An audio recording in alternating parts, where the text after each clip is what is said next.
Hi అండి. Welcome to civil man YouTube channel అండి. TGPSC, ఏడబ్ల్యూ civil ఎవరైతే ప్రిపేర్ అయితారో వాళ్ళకి ఈ వీడియోలో ఒక ఇంపార్టెంట్ టిప్ చెప్తా అండి. ఓకే. ఇంపార్టెంట్ టిప్ చెప్తా. వీడియోలోకెళ్ళే ముందు జస్ట్ ఫాస్ట్ నా క్రెడెన్షియల్స్ అండి. నేనొచ్చేసి గేట్ క్వాలిఫైడ్ అండ్ ఏడబ్ల్యూ నోటిఫికేషన్ 2022లో టెక్నికల్‌లో నా స్కోర్ వచ్చి 117 ఔట్ ఆఫ్ 150 అండి. ఓకే. స్కోర్ కాదు, actually number of questions answered. Number of questions ఎందుకంటే స్కోర్ అంటే ఇంటూ 2 వేయాలి కదా! ఇందులో మళ్ళీ 5 క్వెషన్స్ డిలీట్ అయ్యాయండి. ఓకే. సో, నేను వేరే జాబ్ చేస్తున్నా అండి. నాకు 5+ ఇయర్స్ ఎక్స్‌పీరియన్స్ ఉందండి. Engineering exams, civil engineering exams, gate గాని, ఎస్ఎస్‌సి గాని.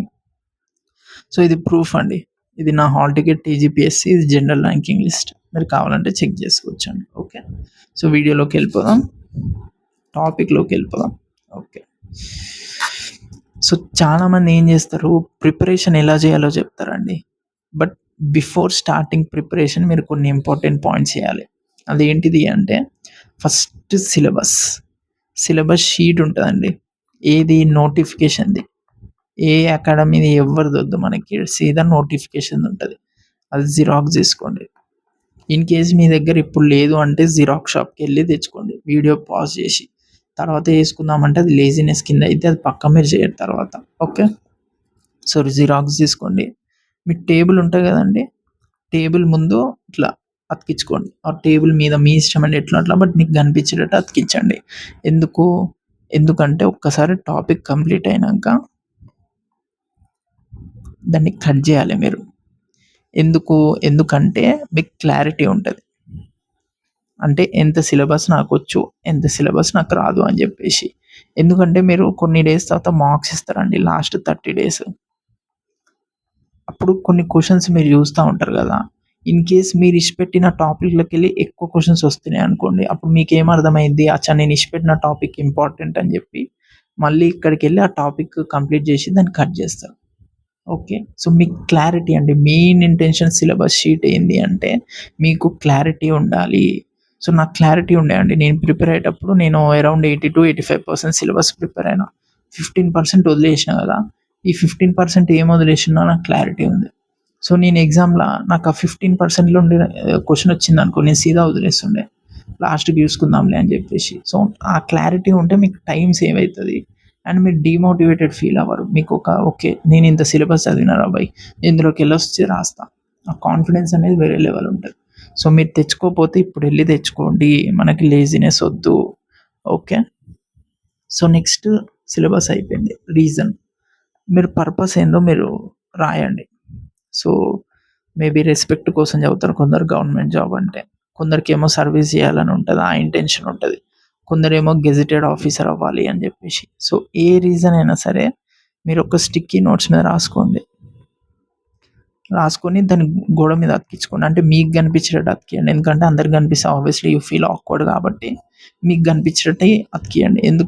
ఎందుకంటే టు కీప్ యూ మోటివేటెడ్.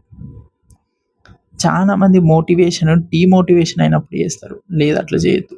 మీరు మోటివేషన్ కూడా ప్రిపరేషన్‌లో ఒక పార్ట్ లాగా పెట్టుకోవాలి. ఇట్లా చిన్న చిన్న విషయాలు చేయాలండి. ఇవి చేస్తుంటే మీకు మోటివేటెడ్ కంటిన్యూ ఉంటారు. అంతేగాని మీరు డీమోటివేటెడ్ అయినప్పుడు మోటివేషన్ ఎతికితే అది దొరకదండి. ఓకే. నేనైతే ఇదే వాడుతుండే. ఇది సైంటిఫిక్‌గా బెటర్. ఇది సైంటిఫిక్ మెథడ్ ఇది. మనం సైంటిఫిక్ లాజికల్ మెథడ్స్ వాడాలి ఎప్పుడైనా. Next sources. క్లాసెస్ అన్నిటికి ఒకటే సోర్స్ పెట్టుకోండి. మీరు ప్రాబ్లమ్స్ ఎక్కడి నుండైనా ప్రాక్టీస్ చేయండి. It's not a problem. Classes అన్నిటికి ఒకటే సోర్స్. ఎందుకంటే ప్రతి ఇన్‌స్టిట్యూట్‌కి ఒక థీమ్ ఉంటదండి.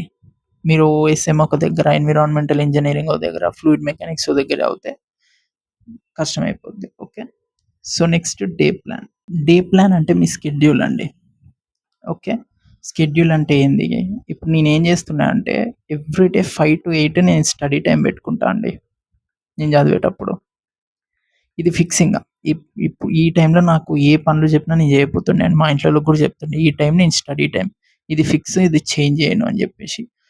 మీరు కూడా మీ షెడ్యూల్ ప్రకారం నాకిది కంఫర్టబుల్. మీకు తెలుస్తది కదా!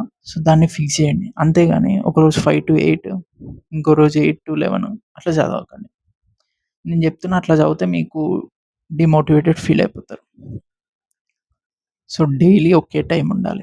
అట్లయితేనే మీ డిసిప్లిన్ బిల్డ్ అయితది. ఓకే. నెక్స్ట్ ఇది డ్యూరింగ్ ప్రిపరేషన్ అండి. Not after, during preparation. So notes first prepare అయ్యేటప్పుడు ఆబ్వియస్లీ నోట్స్ అందరూ ప్రిపేర్ చేస్తారు. But short notes one of the most important thing నేను ఈ వీడియో చేయడానికి. షార్ట్ నోట్స్ అనేది వెరీ వెరీ వెరీ ఇంపార్టెంట్ అండి in my opinion. In case మీరు prepare చేసుకోకపోతే మీరు మిడిల్ ఆఫ్ ప్రిపరేషన్ వచ్చినప్పుడు మీరు పక్కా రిగ్రెట్ ఫీల్ అవుతారు. ఎందుకంటే నేను ఫీల్ అయినా కాబట్టి. సో అందుకని చెప్పి మీరు ఏం చేయండి, షార్ట్ నోట్స్ అనేది కంపల్సరీ ప్రిపేర్ చేసుకోండి. నేను చెప్తున్నా డెఫినెట్గా ఎందుకు యూజ్ అయితే చెప్పనా, మీరు ఫుల్ నోట్స్ రివైజ్ చేయాలనుకోండి 2 hours పడుతుంది.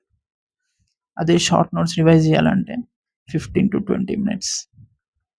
మీరు ఇప్పుడు లాస్ట్ 30 days మార్క్స్ ఇవ్వాల్సి వస్తుందండి. మీరు ఒక్క సబ్జెక్ట్ 2 hours రివైజ్ చేస్తే 10 to 13 సబ్జెక్ట్స్ ఉంటాయి. మరి అవి ఎప్పుడు రివైజ్ చేస్తారు? So short notes is must. నేను చెప్తున్నా ప్రిపేర్ చేసుకోకపోతే మీరు రిగ్రెట్ ఫీల్ అవుతారు. నేను షార్ట్ నోట్స్ ఎట్లా ప్రిపేర్ చేయాలో వీడియో కూడా పెడతా. It's not a problem. Okay. So మీకు ఏదైనా డౌట్ ఉంటే you can comment. For more similar content you can subscribe us. Thank you.